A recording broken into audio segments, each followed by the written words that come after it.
সামগ্রী। ঈদ সামগ্রীর মধ্যে আরো ভেজাল, সেটাও যৌতুক, সেটার জন্য বাবা মা কত কষ্ট করতে হয়, সেটাও হারাম। তাহলে আপনি ঈদ পালন করেছেন, রোজা শেষ করেছেন, সেটাও হারাম দিয়ে করেছেন। কথা বলেন না? এরপরে ঈদ যখন আসে, আপনাকে ঈদের কাপড় চোপড় দিতে হবে, আপনার বাবা মাকে দিতে হবে, আপনার চাচি ফুফি সহ 14 গোষ্ঠীর একটা লিস্ট দিয়ে দেবেন। এখান থেকে মেয়ের বাবার অবস্থা খারাপ, আড়ে আড়ে শুধু টিয়ে ঢোকা, কথা বলেন না? আড়ে আড়ে শুধু টিয়ে ঢোকা, আড়ে আড়ে খরচ ঢোকা, আড়ে আড়ে মানুষের কাছে ভিক্ষা করে, এরকম অনেক লোক পাওয়া যায়। আড়ে আড়ে মানুষের কাছে টিয়ে খুঁজতেছে, কিলে কয় মেয়ের বাড়িতে কিছু না দিলে তাদেরকে মানাতে পারতেছি না, এই জন্য তাদের বাড়িতে কিছু দেওয়া হয়। তাহলে এই ঈদটাও আপনার হারাম দিয়ে হলো, রোজা শুরুটাও হারাম দিয়ে হলো, রোজা শেষটাও হারাম দিয়ে হলো। তাহলে আপনার এই রমজান রহমতের হবে না গজবের হবে? কথা বলেন, রহমতের হবে না গজবের হবে? এই জন্য আমরা যারা আছি এই সমাজে, কোন ফ্যামিলি, কোন মেয়ে বাবার বাড়ি থেকে ইফতারি আনতে দেব না। সবাই বলেন ইনশাআল্লাহ, আনতে দেব না। ঈদ সামগ্রী আনতে দেব না, ঈদের কাপড় চোপড় আনতে দেব না। আমি যারা বড় লোক আছেন আপনাদের কাছে কড়া জোরে হাত জোর করে বলি, আপনাদের অর্থ আছে, ঠিক আছে, অর্থ আছে বলে আপনারা এইগুলা দিতে যাবেন না, কারণ আপনার সমর্থন আছে, আরেক ভাইয়ের সমর্থন নাই, সে বিপদে পড়বে, সে হারামে লিপ্ত হবে। এই জন্য আমরা এই সমাজকে, এই যুব সমাজ, এটা প্রতিজ্ঞা নিতে হবে, এটার জন্য যুব সমাজকে দাঁড়াতে হবে, এই সমাজকে যৌতুক মুক্ত করতে হবে, এই সমাজকে রুসুম মুক্ত করতে হবে। রমজান আসলে ইফতার দেওয়া, ঈদ আসলে ঈদ সামগ্রী দেওয়া, কাপড় চোপড় দেওয়া, কুরবান আসলে গরু দেওয়া, ছাগল দেওয়া, এই সমাজকে এই সমস্ত যৌতুক মুক্ত করতে হবে। আল্লাহ তাআলা তৌফিক দান করুন। আরেকটা আমল হলো রমজানের শেষ 10 দিন। রমজানের শেষ 10 দিন হলো আল্লাহর পক্ষ থেকে ক্ষমা পাওয়ার একটা দিন। শেষ 10 দিন হলো ইতিকাফের দিন। আল্লাহ অগণিত মানুষকে শেষ সময়ে ক্ষমা করে দিবেন। পাইকারি ক্ষমা, কি ক্ষমা? সবাই বলেন কি ক্ষমা? পাইকারি ভাবে আল্লাহ ক্ষমা করে দিবেন। কিন্তু সবচেয়ে আফসোস আর দুঃখজনক হলো এই রমজানের শেষ দিন, আল্লাহর রহমতের এই দিনগুলোর মধ্যে আমাদের মা বোনরা রোজার খবর নাই, তারাবির খবর নাই, ইফতারির খবর নাই, নামাজের খবর নাই, তেলাওয়াতের খবর নাই। আমাদের মা বোনরা মার্কেটে দিল্লি বাজার মার্কেটে নারীদের জন্য ঢুকে যায় না, চন্দ্রবাগ মার্কেটে নারীদের জন্য ঢুকে যায় না, সুমনি মার্কেটে নারীদের জন্য ঢুকে যায় না। কথা বলে সবচেয়ে দুর্ভাগ্য হলো এমন ফ্যামিলি আছে যে ফ্যামিলি পুরুষের জন্য লুঙ্গি কিনে তার স্ত্রী নাই। এই পুরুষ, তুমি পুরুষ নামে কলঙ্ক। তুমি একজন পুরুষ হয়ে নিজের কাপড় নিজে কিনতে পারো না, তোমার স্ত্রীর কাপড় কিনাও, তুমি পুরুষ নামে কলঙ্ক। তুমি স্বামী হওয়ার যোগ্যতা রাখো না। এই বিষয়গুলো সমাজে চলে কি চলে না? পুরুষ বাড়ি স্বামী যে বাজার করে, এই স্ত্রী যে বাজার করে, স্বামী বাড়ি স্ত্রী যে বাজার করে, কথা বলেন না কেন? এই জন্য প্রতিজ্ঞা করেন, আমাদের পরিবারের একজন নারীকে, আমার মাকে, আমার বোনকে, আমার মেয়েকে রমজানের এই দিনগুলোতে কেনাকাটার জন্য বাজারে যেতে দিব না। কথা বলেন ইনশাআল্লাহ। মা বোনদেরকে বুঝিয়ে দিব আমরা, আপনার দ্বারা একটা অন্যায় কাজ হয়ে গিয়েছে, আপনার ভিতরে ফিরেশানি আসে। যদি ফিরেশানি না আসে, বুঝে গেছে আপনি প্রকৃত ইমানদার হতে পারেন না। কারণ প্রকৃত ইমানদার হবে যে নেক আমল করতে পেরে খুশি হবে, আর গুনাহের কাজ হয়ে গেলে সে পেরেশান হবে, তাকে বলবে ইমানদার। আল্লাহ রাসূল সাল্লাল্লাহু আলাইহি ওয়াসাল্লাম বলেছেন, ইযা সাবাকা হাসানাতুকা ফাআনতা মুমিন, ফাসাআকা সাইয়্যাতুকা ফাআনতা মুমিন। একটা রমজান মাস, রহমতের মাস আমাদের সামনে আসছে। কি বলেন? এই রমজান মাসটা রহমতের মাস, মাগফিরাতের মাস। এই কথাটা 100% সত্য। আল্লাহ রাসূল সাল্লাল্লাহু আলাইহি ওয়াসাল্লাম হাদিসের মধ্যে বলেছেন, আউয়ালুহু রাহমা ওয়া আওসাতুহু মাগফিরা ওয়া আখিরুহু মিনান নার। রমজানের প্রথম 10 দিন রহমতের 10 দিন, রহমতের দিন। দ্বিতীয় 10 দিন মাগফিরাতের দিন। তৃতীয় দশকের দিনগুলো হলো জাহান্নাম থেকে নাজাতের দিন। রমজান রহমতের মাস, রমজান মাগফিরাতের মাস, এই কথার মধ্যে কোনো সন্দেহ নাই। কথা বলেন, এই কথার মধ্যে কোনো সন্দেহ নাই। তবে এই কথাটা যেরকম বাস্তব, এখন আমার মাইকের আওয়াজ এসেছে এখন দিনের বেলা। এই কথাটা যেমন সত্য, এই কথাও তেমন সত্য। এই রমজানটা কারোর জন্য রহমত হবে আর কারোর জন্য গজবের কারণ হবে। কি বলছি? রমজান কারোর জন্য কি হবে? সবাই বলেন কি হবে? রহমত হবে। আর কারোর জন্য কি হবে? গজব হবে। প্রশ্ন করতে পারেন তো কাদের জন্য আল্লাহর এই রমজান মাসটা রহমতের মাস হবে? আমি আপনাদেরকে সংক্ষেপে 5টা পরামর্শ দিয়ে দিচ্ছি। এই 5 পরামর্শ নিয়ে আজকে বাড়িতে যাবেন। বাড়ি যাওয়ার পরে মা বোনদেরকে এই 5টা আমলের কথা তাদেরকে বলে দিবেন। যদি এই 5টা ফর্মুলা অনুযায়ী আল্লাহ পাকের এই মাসটা কাটাতে পারেন, তাহলেই আপনার জন্য এই রমজানটা রহমতের মাস হবে। বলি ইনশাআল্লাহ। কয়টা পরামর্শ? 5টা পরামর্শ। এক নম্বর পরামর্শ হচ্ছে রোজার সাথে সাথে নামাজের হেফাজত করা। এক নম্বর কি সবাই বলেন? রোজার সাথে সাথে নামাজের হেফাজত করা। কারণ নামাজ ছাড়া কোনো আমল গ্রহণযোগ্য হয় না। নামাজ ছাড়া রোজা গ্রহণযোগ্য হবে না। কোন হাদিসে হজ করে আসছে, নামাজ পড়ে না, হজ কবুল হয় নাই। দান সদকা করে, নামাজ পড়ে না, দান সদকা কবুল হয় না। আমল কেন? নামাজ ছাড়া তো ঈমান কবুল হয় না। কারণ একজন বেঈমানের, একজন বেনামাজির ঈমানের হালত হলো কচু পাতার পানি যেমন স্থির থাকতে পারে না, একজন বেনামাজির ঈমানের হালত হলো কচু পাতার পানির মতো। এটা টিকে থাকতে পারবে না, এটা স্থির থাকতে পারবে না। যে কোনো মুহূর্তে, যে কোনো চক্রান্তে, ইহুদি খ্রিস্টানদের যে কোনো চক্রান্তে সে বেঈমান হয়ে যাওয়ার আশঙ্কা আছে। তাহলে কি বলছিলাম? নামাজ ছাড়া ঈমান কবুল হয় না, নামাজ ছাড়া কোনো আমল কবুল হবে না। এই কারণে রমজান মাসে আমরা রোজা হেফাজতের সাথে সাথে কি করব? নামাজের হেফাজত করব। কথা বলেন, কিসের হেফাজত করব? নামাজের হেফাজত করব।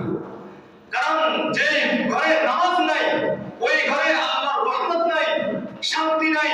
যে ঘরে নামাজ নাই ওই ঘরে ভাইয়ের সাথে মিল নাই, বাপ সন্তানের মিল নাই, স্বামী স্ত্রীর মিল নাই। ওই ঘর শান্তির ঘর নয়, ওই ঘর আযাবের ঘর। এই জন্য আমাদের ঘরগুলো যদি নামাজ দ্বারা আমরা সাজাইতে পারি, তাহলে আমাদের ঘরগুলো রহমতের ঘর হবে, শান্তির ঘর হবে। ঠিক না বেঠিক? আজকের সামাজিক চিত্র, কয়টা ফ্যামিলি এমন পাবেন যে ফ্যামিলির প্রতিটা মেম্বার, প্রতিটা সদস্য প্রতি ওয়াক্ত নামাজ পড়ে। কয়জন আছে বলেন তো? হয়তো বাবা ঠিক মতো নামাজ পড়ে, সন্তান নামাজ পড়ে না। সন্তানদের 5 জনের একজন নামাজ পড়ে, 4 জনই নামাজ পড়ে না। মেয়েদের মধ্যে একজন নামাজ পড়ে, 3 জনই নামাজ পড়ে না। ছেলেরা নামাজ পড়ে, ছেলেদের বউরা নামাজ পড়ে না। কথা বলেন। আমাদের ফ্যামিলিগুলোর অবস্থা এরকম কিনা? আজকে মাইকের আওয়াজ যারা শুনছেন, মা বোনরা আপনারা আজকে আলোচনাটা গুরুত্ব সহকারে শুনবেন। তাহলে আমাদের শান্তি নাই কেন? আমাদের জিন্দেগিতে নামাজ নাই। বলেন, আমাদের শান্তি নাই কেন? আমাদের নামাজ নাই। আমাদের পরিবারের মধ্যে শান্তি নাই কেন? বলেন, আমাদের পরিবারের মধ্যে নামাজ নাই। তো সবাই কথা বলেন, আজকে পরিবারের মধ্যে শান্তি নাই কেন? নামাজ নাই। এই জন্য রোজার হেফাজতের সাথে সাথে আমরা কি করব? নামাজের হেফাজত করব। 2 নম্বর, প্রকাশ্য গুনাহ থেকে বিরত থাকো। প্রকাশ্য গুনাহ, টেলিভিশন দেখা, এটা প্রকাশ্য গুনাহ। আপনি যখন মোবাইল দেখবেন, তো মোবাইলে আপনি ব্যক্তিগত কি দেখছেন না দেখছেন আপনি আর আপনার আল্লাহ জানেন। এটাকে এক রকমের গোপন গুনাহ বলা যায়। কিন্তু আপনি যখন টেলিভিশনের সামনে বসে গুনাহ করছেন, এটা প্রকাশ্য গুনাহ। আপনি যখন বেপরদা হয়ে চলাফেরা করছেন, তাহলে এটা প্রকাশ্য গুনাহ। আল্লাহ রাসূল সাল্লাল্লাহু আলাইহি ওয়াসাল্লাম বলেন, এই রমজান মাসে আল্লাহ সব মানুষকে ক্ষমা করে দিবে ইল্লাল মুজাহিদিন। কিন্তু যারা প্রকাশ্যে গুনাহ করবে আল্লাহ তাদের ক্ষমা করবে না। বলেন, যারা প্রকাশ্যে গুনাহ করে তাদের এই রমজান রহমতের মাস হবে না গজবের মাস হবে? তাদেরকে আল্লাহ ক্ষমা করবে নাকি না আল্লাহর পক্ষ থেকে ক্ষমা পাবে না? ক্ষমা পাবে না। প্রকাশ্য গুনাহ যারা করবে তাদের জন্য এই মাস রহমতের মাস নয়, এই মাস গজবের মাস হবে। এজন্য প্রকাশ্য যত গুনাহ আছে আমরা বাবুরা সহ আমরা পুরুষ যারা আছি প্রত্যেকেই চেষ্টা করব এই মাসে অন্তত প্রকাশ্য গুনাহগুলো থেকে বেঁচে থাকতে। বলি ইনশাআল্লাহ, সবাই বলি ইনশাআল্লাহ। 3 নম্বর হলো বেশি বেশি ইস্তেগফার করা। ইস্তেগফার গুনাহ থাকলেও পড়বো, গুনাহ না থাকলেও পড়বো। গুনাহ না থাকলে আল্লাহ মর্যাদা বাড়িয়ে দিবেন, আর গুনাহ থাকলে গুনাহ মাফ করে দিবেন। এজন্য বেশি বেশি কি করতে হবে? ইস্তেগফার করতে হবে। কত পরিমাণ ইস্তেগফার করবেন? কমপক্ষে 100 বার ইস্তেগফার করবেন। হাদিসের মধ্যে আসছে নবীজি সাল্লাল্লাহু আলাইহি ওয়াসাল্লাম দৈনিক 100 বার ইস্তেগফার করতেন। আপনারা বলেন তো রাসূলের জিন্দেগিতে কোনো গুনাহ ছিল না? রাসূলের আল্লাহ বলেন মা তাকাদ্দামা মিন যামবিহি ওয়া মা তাআখারা। হে রাসূল, আপনার পূর্বের গুনাহ মাফ, অগ্রিম গুনাহ মাফ। সুবহানাল্লাহ। যে রাসূলের জিন্দেগিতে গুনাহ নাই, এরপর রাসূল দৈনিক 100 বার ইস্তেগফার করতেন। আমাদের জিন্দেগিটা তো গুনাহর মধ্যেই পড়ে আছে, আমরা তো সর্বদাই গুনাহর মধ্যেই আছি। তাহলে আমাদের দৈনিক কত হাজার বার ইস্তেগফার করা দরকার? বলেন কত হাজার বার ইস্তেগফার করা দরকার? এজন্য ইস্তেগফার স্তূপ গড়ে তুলবো। রাজি আছেন ইনশাআল্লাহ? তাসবিহ নিয়ে নিব, পুরুষরা আমরা সবাই তাসবিহ নিয়ে নিব, আপনারা সবাই তাসবিহ নিয়ে নিব। তাসবিহ যখন হাতে থাকবে না, তখন আঙ্গুলের মধ্যে গণনা করে করে এই রমজানের একটা দিন যাতে এমন না যায় যে দৈনিক আমার 100 বার ইস্তেগফার করা হয়নি। এই ইস্তেগফার যদি আমি বেশি বেশি করতে পারি, তাহলে এই রমজান আমার জন্য রহমতের রমজান হবে। বলেন 3 নম্বর কাজ কি বলছি? বেশি বেশি ইস্তেগফার করা। 4 নম্বর হলো কোরআনুল কারীমের প্র্যাকটিস করা। এই রমজান মাসের এত ফজিলত কেন হয়েছে? কোরআনের কারণে। তো কি বলেন? এই মাসে কোরআন নাযিল হয়েছে, এই কারণে তো এই মাসের এত দাম। তো যে কোরআনের কারণে এই মাসের এত দাম হয়েছে, এই কোরআনের সাথে এই মাসে আমাদের কেমন সম্পর্ক আমাদের? এজন্য বেশি বেশি তেলাওয়াত করব, প্রয়োজনে প্রতিযোগিতার সাথে তেলাওয়াত করব। আমরা যারা মহল্লার যুবক শ্রেণী আছি, আমরা প্রয়োজনে একটা পুরস্কার বিতরণের প্রতিযোগিতার একটা পুরস্কারের ব্যবস্থা করতে পারি। প্রত্যেকটা মহল্লা, প্রত্যেকটা ঘর থেকে আমরা লিস্ট তৈরি করব যে আমাদের এই বাড়িতে আমরা 10 জন ফ্যামিলি, আমার 10টা ফ্যামিলি আছে, কোন ফ্যামিলিতে কতজন কোরআন শরীফ শুদ্ধভাবে পারে আর কতজন পারে না, সবচেয়ে বেশি কে ভালো পারে, এটার খোঁজখবর নিয়ে আমরা লিস্ট তৈরি করব। যারা সবচেয়ে বেশি তেলাওয়াত করবে, সবচেয়ে বেশি খতম দিবে, সমাজের পক্ষ থেকে তাদেরকে পুরস্কার করেন, পুরস্কৃত করেন। দেখবেন প্রত্যেক ঘরে ঘরে কোরআন পড়নেওয়ালা তৈরি হয়ে যাবে। এটা দেখবেন কত জায়গাতে আমরা কত টাকা পয়সা খরচ করি, কিছু কিছু জায়গায় খরচ করেন কেমন পর্যন্ত আপনার আমল আমার সব আছে। এজন্য প্রত্যেকটা ঘরের লিস্ট নেন, 2-1 জন লোক এমন তৈরি হয় যে এই সমাজের যার সবচেয়ে বেশি কোরআন কারীমের তেলাওয়াত হবে তাকে সবচেয়ে বেশি পুরস্কৃত করা হবে। পারবেন ইনশাআল্লাহ? প্রত্যেকটা ঘরের লিস্ট করেন, প্রত্যেকটা ঘরের লিস্ট করবেন। এই বাড়িতে যদি 10টা ফ্যামিলি থাকে, যেটা আপনাদের লিখিত বাড়ি হচ্ছে বড় বড়, এক বাড়ি অনেক বড়, অনেক ফ্যামিলি থাকে, আমাদের চলাচলে তো একজনের এক সর লাগে, মানে প্রত্যেকের ভিন্ন ভিন্ন বাড়ি হয়, প্রত্যেকে ভিন্ন ভিন্ন বাড়িতে থাকে। তো আপনাদের এদিকে এক এক বাড়ি অনেক ফ্যামিলি আছে। তা আমরা প্রত্যেকটা বাড়ির লিস্ট করব যে এই বাড়িতে কতজন কোরআন শরীফ পড়তে পারে আর কতজন পারে না। যারা পারে না তাদেরকে, যারা ভালো করতে পারে এমন একজন দিয়ে কোরআন শিক্ষা একটা ব্যবস্থা প্রত্যেক বাড়িতে করব। করবেন ইনশাআল্লাহ? প্রত্যেক বাড়িতে করার চেষ্টা করব। বিশেষ করে নামাজের সূরাগুলো মস্ক করানোর জন্য প্রত্যেক বাড়িতে আমরা ব্যবস্থা নেব ইনশাআল্লাহ। এবং কি যারা পড়তে পারে এরা একে অপরকে কোরআন শোনানোর, মামুনরা একে অপরকে, পুরুষরা একে অপরকে কোরআন শোনানোর ব্যবস্থা করব। কারণ এই মাসে রাসূল সাল্লাল্লাহু আলাইহি ওয়াসাল্লাম কখনো জিবরাইলকে কোরআন শুনাইতেন, জিবরাইল কখনো রাসূলকে কোরআন শুনাইতেন। এজন্য কোরআন পড়ার মধ্যে ফজিলত, কোরআন শুনাইলেও ফজিলত, কোরআন শিখলেও ফজিলত। করবেন আমরা ইনশাআল্লাহ? করবেন ইনশাআল্লাহ? তাহলে পর্যন্ত রমজানটা যদি রহমতের রমজান হতে হয়, তাহলে আমাদের কয়টা পরামর্শের কথা বলেছিলাম? সবক দিতে হবে। আমি শুরুতেই বলছি আজকের আলোচনা শুধু আলোচনা হবে না, আজকের আলোচনা সবক দিয়ে দিতে হবে, বাড়িতে যে আমার সবকগুলো শুনতে হবে।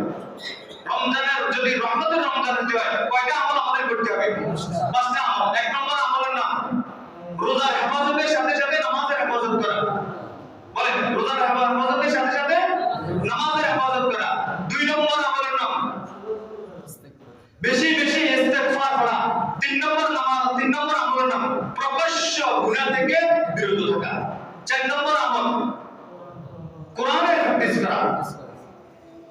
আরেকটা আমল থাকে গেছে জুবানের হেফাজত করা। দেখেন একটা বিষয় খুব খেয়াল করে শুনেন, খুব ঘন্টাব্যাপী বয়ান শুনলে হবে না, কিছু কথা দিনের ভিতরে ঢুকে দিতে হবে। এই জুবান আল্লাহ আমাদেরকে দিয়েছেন, এটা জেনারেশনে ব্যবহারের অধিকার নেই। কি বলেন? এই জুবান যে আল্লাহ আমাদেরকে দিয়েছেন, জেনারেশনে ব্যবহারের কি নেই, অধিকার নেই। এই জন্য এই রমজানের উসিলায় আমরা এই জুবানকে নিয়ন্ত্রণ করব। আমরা মনে করি রোজা রাখছি তো আমি পুরো দিন রোজাদার করছি, রোজা থেকে আমি গীবত করছি, মনেই করি না আমার রোজা ভেঙে গেছে, আমার রোজা চলে গেছে।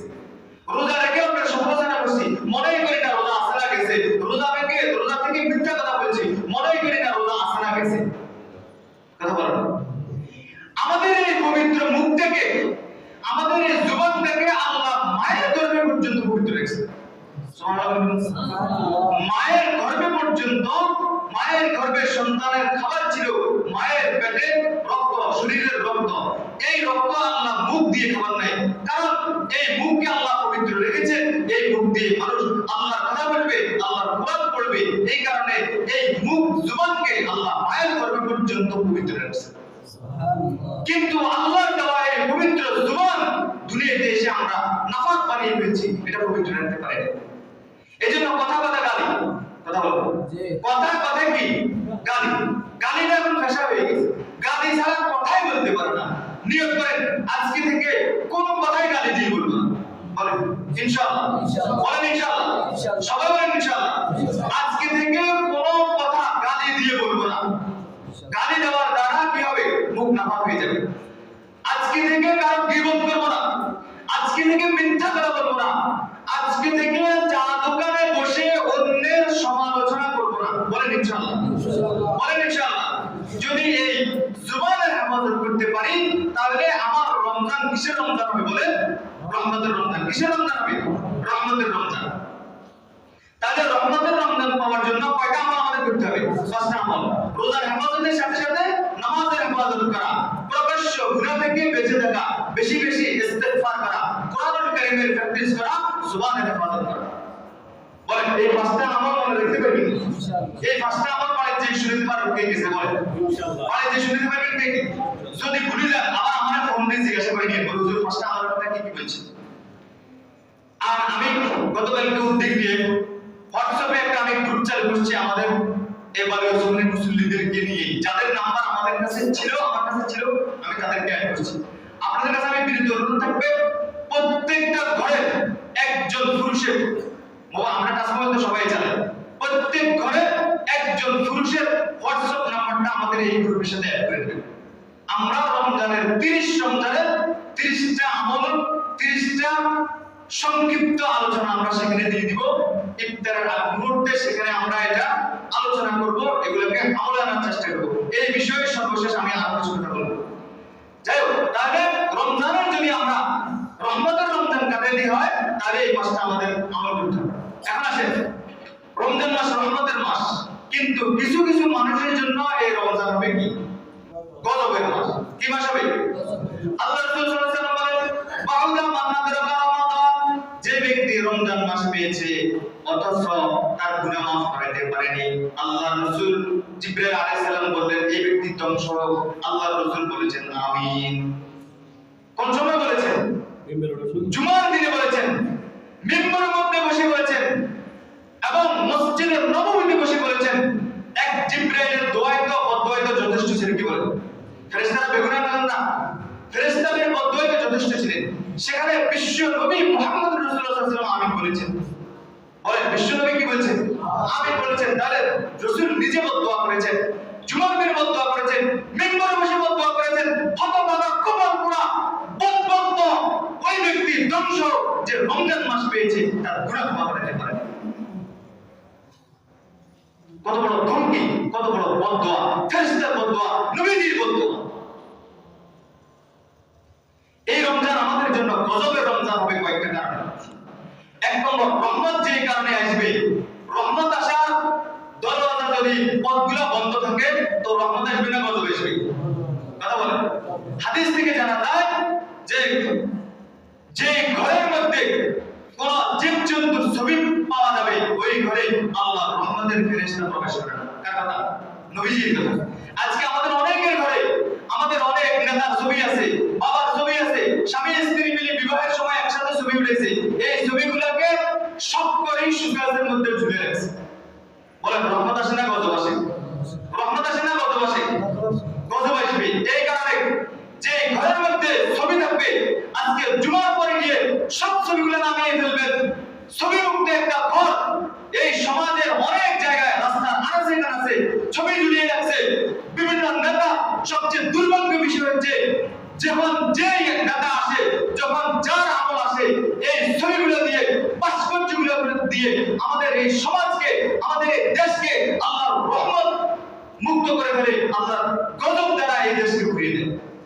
এই জন্য রাস্তার আনাচে কানাচে যত ছবি পাবেন একজন যুবক তৈরি হয়ে যান, এই সমাজকে ছবি মুক্ত করবো, ভাস্কর্য মুক্ত করবো।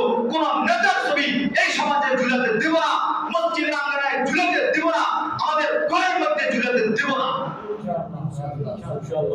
আজকে আলোচনা যেহেতু রেকর্ড হচ্ছে পুরো দুনিয়াবাসীর কাছে আমি এই বার্তা পৌঁছে দিতে চাই, রমজান রহমতের হবে। যদি রহমত আসে, রহমতের দরজা যদি পথ যদি বন্ধ থাকে, রহমত আসবে না, গজব আসবে।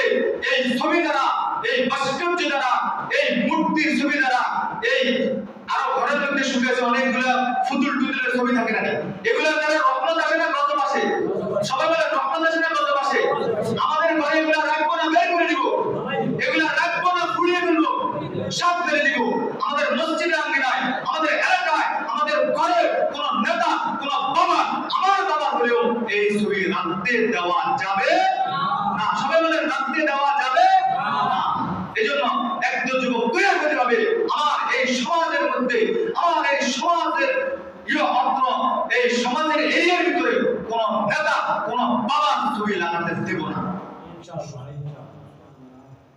এই এক নম্বর কারণ। দুই নম্বর কারণ হলো আমাদের যুবকদের মধ্যে এবং আমাদের মানবদের মধ্যে অনেক আছে যারা রমজানের টাইম পাস করার জন্য বিভিন্ন গুনাহের কাজে মধ্যে লিপ্ত হয়ে যায়। কি বলবো? বিভিন্ন খেলার মধ্যে লিপ্ত হয়ে যায়। ক্যারাম বোর্ড খেলা, সক্কা খেলা, কোন টাইম পাস করতেছি, কি করতেছি? টাইম পাস করতেছি। মোবাইল তো টাইমে পায় না, আর এই টাইম কোন কাজে কাটাইবেন এটাই বুঝেন। কথা বলেন। মোবাইলের টাইম তো ইস্তেগফার দিয়ে কাটাবে, কথা বলেন না? মোবাইলের টাইম তো কোরআনের তেলাওয়াত দিয়ে কাটাবে। মোবাইলের টাইম পাস করা, ইস্তেগফার ভালো লাগে না, টাইম পাস করা, কোরআন তেলাওয়াত ভালো লাগে না, টাইম পাস করার জন্য ক্যারাম বোর্ড খেলাকে বেছে নিয়েছে। এই হতভাগা মুমিন, কোনভাবে তুমি, কিভাবে তুমি মুমিন দাবি করতে পারো? টাইম পাস করার জন্য ক্যারাম বোর্ড নয়, মুমিন টাইম পাস করবে ইস্তেগফার দিয়ে। বলেন কি দিয়ে? ইস্তেগফার দিয়ে টাইম পাস করবে, কোরআন তেলাওয়াত দিয়ে টাইম পাস করবে, আল্লাহর জিকির দিয়ে টাইম পাস করবে, লা ইলাহা ইল্লাল্লাহ জিকির দিয়ে। বলেন ইনশাআল্লাহ, বলেন ইনশাআল্লাহ। এই সমাজে এই রমজানে একটা ছক্কা খেলতে দেব না, একটা ক্যারাম বোর্ডের কোন আয়োজন করতে দেব না। টাইম পাস করবে মুসলমান ইবাদতের মাধ্যমে। একদল যুবক দাঁড়িয়ে যেতে হবে। যুবকরা এগুলো খেলা কারা? যুবকরা যদি প্রতিহত করার জন্য দাঁড়িয়ে যেত, খেলবে কারা? কথা বলুন। এই জন্য যুবকদেরকে ভূমিকা নিতে হবে।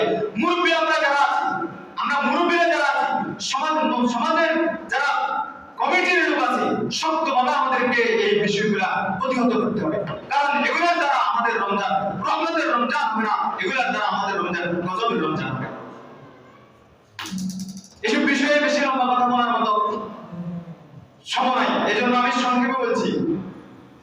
রমজান রহমতের হবে যে পরিবারের মধ্যে প্রত্যেকটা ব্যক্তি রোজাদার হবে, যে ফ্যামিলিতে কোনো বেরোজগারি থাকবে না, যে সমাজে কোনো বেরোজগারি থাকবে না, ওই সমাজের মানুষের জন্য রোজা রহমতের রোজা হবে, রমজান রহমতের মাস হবে।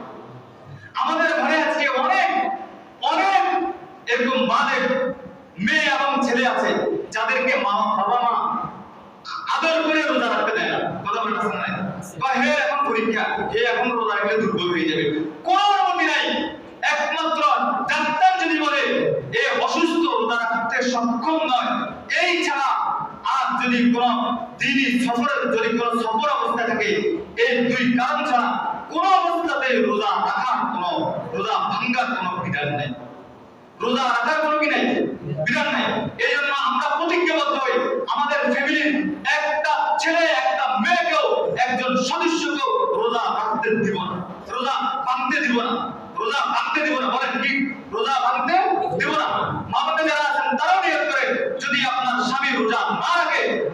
স্বামীকেও ভাত খেতে দেবেন না। যে স্বামী রোজা রাখে না এই স্বামী খাবারের যোগ্য না। এই জন্য প্রত্যেকটা পরিবার থেকে আমরা এটা প্রতিজ্ঞাবদ্ধ হই, আমার এই সমাজে একজন বেরোজগারীকেও রাখতে দিব না। আমরা আমার এই সমাজে একজন মানুষকেও রোজা ভাঙতে দিব না। বেরোজগারের স্থান এই সমাজে নাই। বলে বেরোজগারের স্থান এই সমাজে নাই। ভাই কথাগুলো আপনারা একটু বুঝিয়ে নেওয়ার চেষ্টা করেন। শুধু রমজানের পবিত্রতা একটা মিছিল দিয়ে বাইরে হলেন। আমি যদি বলি রমজানের পবিত্রতা আমরা একটা মিছিল করবো আজকে বিকালে, আপনারা এখানে কে না যাবে বলেন? সবাই তো যাবেন, আরো দোষের জন্য দাওয়াত দিবেন কি দিবেন না? তো একটা মিছিল করলে কি রমজান পবিত্র হয়ে যাবে?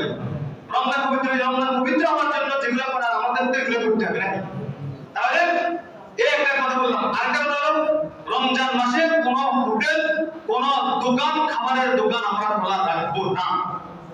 কোন খাবারের দোকান খোলা রাখবো না ইনশাআল্লাহ। যেহেতু আজকের আলোচনা রেকর্ড হচ্ছে, আমি পুরো দেশে যুবকদের প্রতি আমার আহ্বান থাকবে, প্রত্যেকটা সমাজ থেকে কিছু যুবক দাঁড়াতে হবে, প্রত্যেকটা বাজার থেকে কিছু যুবক দাঁড়াতে হবে। প্রয়োজনে বাজার কমিটিকে হাতে নিয়ে তাদের সাথে চুক্তি করে প্রতিরোধ করতে হবে, প্রতিবাদ করতে হবে। এই বাজারে, এই এলাকাতে একটা দোকান খোলা রাখতে দেওয়া যাবে না। বিশেষ করে খাবারের দোকানগুলো, কিসের দোকান? খাবারের দোকানগুলো, কোন অমুসলিমদের দোকানও খোলা রাখা যাবে না। কারণ তারা মাহে রমজানের পবিত্রতা রক্ষায় মুসলিমদের প্রবেশ নিষেধ এই কথা গেটে লাগিয়ে দেয়, কিন্তু সেখানে আসলে যায় খায় কারা? মুসলমানরা খায়, মুসলমান খাওয়ার সুযোগ পায়। এই জন্য এই দোকানগুলো রমজানে খাবারের দোকানগুলো কি দেওয়া যাবে না, খোলা রাখতে দেওয়া যাবে না। যারা খোলা রাখবে তাদের উপর আল্লাহ লানত, যারা খাবে তাদের উপর আল্লাহ লানত। আমরা আজকে মনে করি রমজানে যদি আমি দোকান খোলা রাখি, বেরোজগারি তো কিছু বেচতে পারি, তাহলে কিছু টাকা পেলাম। এই টাকা আপনার বরকত হবে না, এই টাকায় আপনার বরকত আসবে না।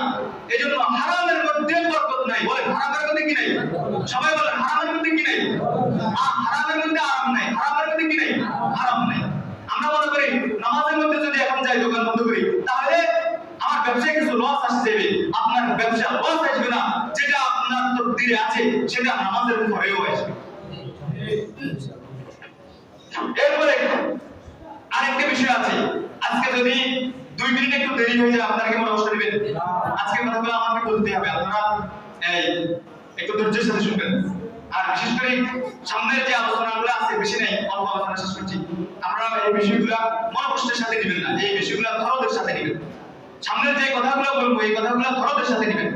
এক নম্বর হচ্ছে রমজান মাস আসলে আমাদের দেশে অনেকগুলা সামাজিক অপসংস্কৃতি চলে কি চলে না? কঠিন হস্তে আমাদেরকে এগুলা প্রতিহত করতে হবে, ঐক্যবদ্ধভাবে সামাজিকভাবে এগুলা প্রতিহত করতে হবে। এক নম্বর, রমজান মাস আসে, যারা মেয়ের বাবা আছে, মেয়ের জামার বাড়ি ইফতারি দেওয়ার জন্য আমাদের অনেকগুলা ফ্যামিলির থেকে চাপ সৃষ্টি করা হয়, ভাইকে হয় না? এটা যৌতুক। ইসলামের যৌতুকের কোনো বিধান নাই, এটা হারাম। কথা বলেন না? এটা যৌতুক, এটা হারাম। অনেক পুরুষের এরকম পাওয়া যায়, অনেক ফ্যামিলি এরকম পাওয়া যায়, বিশেষ করে মা বোনদের মধ্যে বেশি। যখন রমজান মাস আসে তখন পরে কৌশলে বউকে বুঝাতে যায়, তোমার বাবার বাড়ি থেকে রমজান গুলোকে কিছু আসবে না, অমুক বাড়ি অমুকের ছেলের শ্বশুর বাড়িতে এমন কিছু আসছে, এত কিছু আসছে। খবরদার, আপনার ছেলে এত ফকির কেন যে আপনার ছেলের শ্বশুর বাড়ির ইফতারি ছাড়া আপনার ইফতারি করার ব্যবস্থা নাই? আপনি এত যদি ফকির হয়ে থাকেন, রাস্তায় নেমে ভিক্ষা করে নেওয়ার চেয়ে ভালো হবে। কথা বলেন না কেন? রাস্তায় নেমে ভিক্ষা করেন, মাঠে কাজ করেন, মাঠে কাজ করে খান। আপনি না ছেলের বাড়ির শ্বশুর বাড়ির ইফতারি দিয়ে ঘুরে এলাকা খুশি করে ফেলছেন। মেয়ের বাবার কি অবস্থা আপনি খবর নিয়েছেন? এই কথা বলেন, মেয়ের বাবার কি অবস্থা আপনি খবর নিয়েছেন? এই যৌতুকের জন্য, এই ইফতারের নামে যৌতুকের জন্য মেয়ের বাবা হয়তো সুদের উপর টাকা দেওয়া লাগছে, না হলে মানুষের ধারে ধারে যাওয়া লাগছে, না হলে খরচ দেওয়া লাগছে। এই যারা পুরুষদের জন্য কত পরিশ্রমী করা লাগছে। আপনি জুলুম করেছেন, আপনি টাকা, কথা বলেন না, আপনার মতো টাকা আর হতে পারে না। আপনি এত ফকির যে শ্বশুর বাড়ির ইফতারি ছাড়া ইফতারি করতে পারেন না। মেয়ের বাবা তো লজ্জায় বেঁচে থাকার কথা না, কেমন জামাইয়ের কাছে মেয়ে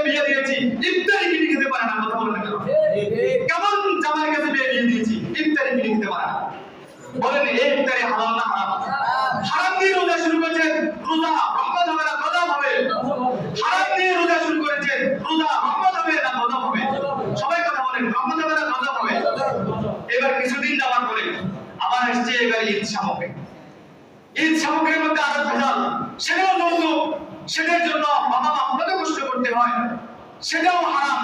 তাহলে আপনি ঈদ পালন করেছেন, রোজা শেষ করেছেন, সেটাও হারাম দিয়ে করেছেেন। কথা বলেন না? এরপরে ঈদ যখন আসে, আপনাকে ঈদের কাপড় চোপড় দিতে হবে, আপনার বাবা মাকে দিতে হবে, আপনার চাচি ফুফি সহ 14 গোষ্ঠীর একটা দেশ দিয়ে দেবে। এখান থেকে মেয়ের বাবার অবস্থা খারাপ, আড়ি শুধু টিয়ে দেবো, কথা বলেন না? আড়ি শুধু টিয়ে দেবো, আড়ি খরচ দেবো, আড়ি মানুষের কাছে ভিক্ষা করে, এরকম অনেক লোক পাওয়া যায়। হাঁটি মানুষের কাছে টিয়ে খুঁজতেছে, কিলে মেয়ের বাড়িতে কিছু না দিলে তাদেরকে মানাতে পারতেছি না, এই জন্য তাদের বাড়িতে কিছু দেওয়া হয়। তাহলে এই ঈদটাও আপনার হারাম দিয়ে হলো, রোজা শুরুটাও হারাম দিয়ে হলো, রোজা শেষটাও হারাম দিয়ে হলো। তাহলে আপনার এই রমজান রহমতের হবে না গজবের হবে? কথা বলেন, রহমতের হবে না গজবের হবে? এই জন্য আমরা যারা আছি এই সমাজে, কোন ফ্যামিলি কোন মেয়ে বাবার বাড়ি থেকে ইফতারি আনতে দেব না। সবাই বলেন ইনশাআল্লাহ, আনতে দেব না। ঈদ সামগ্রী আনতে দেব না, ঈদের কাপড় চোপড় আনতে দেব না। আমি যারা বড় আছেন আপনাদের কাছে কোন জোরে হাত জোর করে বলি, আপনাদের অর্থ আছে, ঠিক আছে, অর্থ আছে বলে আপনারা এইগুলা দিতে যাবেন না, কারণ আপনার সমর্থন আছে, আরেক ভাইয়ের সমর্থন নাই, সে বিপদে পড়বে, সে হারামে লিপ্ত হবে। এই জন্য আমরা এই সমাজকে, এই যুব সমাজ এটা প্রতিজ্ঞা নিতে হবে, এটার জন্য যুব সমাজকে দাঁড়াতে হবে, এই সমাজকে যৌতুক মুক্ত করতে হবে, এই সমাজকে রুসুম মুক্ত করতে হবে। রমজান আসলে ইফতার দেওয়া, ঈদ আসলে ঈদ সামগ্রী দেওয়া, কাপড় চোপড় দেওয়া, কুরবান আসলে গরু দেওয়া, ছাগল দেওয়া, এই সমাজকে এই সমস্ত যৌতুক মুক্ত করতে হবে। আল্লাহ তাআলা তৌফিক দান করুন। আরেকটা আমল হলো রমজানের শেষ 10 দিন, রমজানের শেষ 10 দিন হলো আল্লাহর পক্ষ থেকে ক্ষমা পাওয়ার একটা দিন। শেষ 10 দিন হলো ইতিকাফের দিন। আল্লাহ অগণিত মানুষকে শেষ সময়ে ক্ষমা করে দিবেন। পাইকারি ক্ষমা, কি ক্ষমা? সবাই বলেন কি ক্ষমা? পাইকারি ভাবে আল্লাহ ক্ষমা করে দিবেন। কিন্তু সবচেয়ে আফসোস আর দুঃখজনক হলো এই রমজানের শেষ দিন, আল্লাহর রহমতের এই দিনগুলোর মধ্যে আমাদের মা বোনরা রোজার খবর নাই, তারাবির খবর নাই, ইফতারির খবর নাই, নামাজের খবর নাই, তেলাওয়াতের খবর নাই। আমাদের মা বোনরা মার্কেটে দিল্লি বাজার মার্কেটে নারীদের জন্য ঢুকে যায় না, চন্দ্রগঞ্জ মার্কেটে নারীদের জন্য ঢুকে যায় না, সুমনের মার্কেটে নারীদের জন্য ঢুকে যায় না। কথা বলেন, সবচেয়ে দুর্ভাগ্য হলো এমন ফ্যামিলি আছে যে ফ্যামিলি পুরুষের জন্য লুঙ্গি কিনে তার স্ত্রী নাই। এই পুরুষ, তুমি পুরুষ নামে কলঙ্ক। তুমি একজন পুরুষ হয়ে নিজের কাপড় নিজে কিনতে পারো না, তোমার স্ত্রীর কাপড় কিনাও, তুমি পুরুষ নামে কলঙ্ক। তুমি স্বামী হওয়ার যোগ্যতা রাখো না। এই বিষয়গুলো সমাজে চলে কি চলে না? পুরুষ বাড়ি স্বামী যে বাজার করে, এই স্ত্রী যে বাজার করে, স্বামী বাড়ি স্ত্রী যে বাজার করে, কথা বলেন না কেন? এজন্য প্রতিজ্ঞা করেন, আমাদের পরিবারের একজন নারীকে, আমার মাকে, আমার বোনকে, আমার মেয়েকে রমজানের এই দিনগুলোতে কেনাকাটার জন্য বাজারে যেতে দিব না। কথা বলেন, মা বোনদেরকে বুঝিয়ে দিব। আমরা দুনিয়ার অনেক কিছু হতে আমরা বুঝেই নি, দিনের ব্যাপারে কিছু বুঝাইতে পারি না, তাদেরকে বুঝিয়ে দিব যে তোমার সহজ মতে আমি আনার চেষ্টা করবো। এরপরে যদি কোনটা ত্রুটি হয়ে যায় তাহলে আল্লাহ ওয়াস্তে মেনে নাও, কারণ তুমি বাজারে গেলে তুমি গুনাহগার হবে, তোমার কারণে আরো অনেক পুরুষ গুনাহগার হবে, তুমিও জাহান্নামী হবে, আরো বহু পুরুষ জাহান্নামী হবে। বুঝে নিতে হবে। আমি বিয়ে করেছি আজকে 4 বছর, জীবনে মুখ থেকে বাইর করে নাই কোনদিন নিজে চয়েস করে কোনো কিছু কিনা। যখন যা নিয়েছে আলহামদুলিল্লাহ, পুরো বছরে একবার বলে না আমার জন্য একটা জামা নেই। আমি আমার এক জামাই বিয়ে করছি, এই ইতিহাস সেই যে ছাড়া কিছু দিও চাইও না, দিও না, কোনদিন বলেও না চয়েস হয়েছে হয় না এরকম কোনো মন্তব্য করে না। আলহামদুলিল্লাহ, এটাই বলো না আমল, এটা সবচেয়ে বড় আমল। এই জন্য প্রতিজ্ঞা করেন, আমাদের কোন মাকে, কোন বোনকে, আমার কোন মেয়েকে রমজান উপলক্ষে বাজারে যেতে দেব না, মার্কেট করতে দেব না। বলেন ইনশাআল্লাহ, সবাই বলেন ইনশাআল্লাহ, সবাই বলেন ইনশাআল্লাহ। বাচ্চা আব্দুল্লাহ হুজুর লোক মুসলিম কেন্দ্রে ওয়াদা দিয়ে দেয়, চিন্তা করে নিয়ে এলো অনেক ইনশাআল্লাহ করে না। ইনশাআল্লাহ মানে নিয়ত করেন, হাতুলা ইনশাআল্লাহ, হাতুলা। এই সমাজকে চাহিদা মুক্ত সমাজ করতে হবে, এই সমাজকে অন্যায় মুক্ত সমাজ করতে হবে।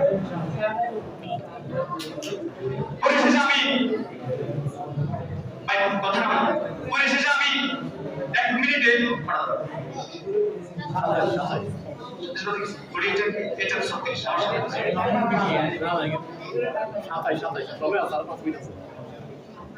আচ্ছা তাহলে আমি 30 এর ভিতরে আলোচনা শেষ করব। 5 মিনিট আচ্ছা শুনেন আমি যে উদ্যোগটা রমজান উপলক্ষে নিয়েছি, আচ্ছা আলোচনাটা একটু করে দিই। রমজানের রহমতের মাসটা হবে ফার্স্টে আমরা করতে পারলে কেমন কিছু সংস্কার যদি সংস্কৃতি আমরা পরিহার না করি তাহলে এই রমজানটা হবে আমাদের গজবের রমজান। বলেন কিসের রমজান? গজবের রমজান। এই গজবের রমজান যে সমস্ত কারণে হবে এই কারণগুলা আমরা কেহই এই কারণগুলোর সাথে যুক্ত হব না, ইনশাআল্লাহ রাজি আছেন? এই আলোচনার সারসংক্ষেপটা আমি যে হোয়াটসঅ্যাপ গ্রুপ করেছি, হোয়াটসঅ্যাপ গ্রুপে আমি লিখিতভাবে এই আলোচনাটা দিয়ে দিব। আপনারা প্রত্যেকটা পরিবারে এইগুলা পড়ে পড়ে শোনাবেন, আলোচনা করবেন ইনশাআল্লাহ। রমজান উপলক্ষে আমি যে হোয়াটসঅ্যাপ গ্রুপটা করেছি আপনাদের এই বাড়ি জমিনি মুসল্লিদেরকে নিয়ে, আপনারা আমার সাথে সহযোগী হবেন। প্রত্যেকটা পরিবারের একজন পুরুষের হোয়াটসঅ্যাপ নাম্বারটা আমাকে দিন। আমার এই হোয়াটসঅ্যাপ গ্রুপে আপনারা অ্যাড হবেন।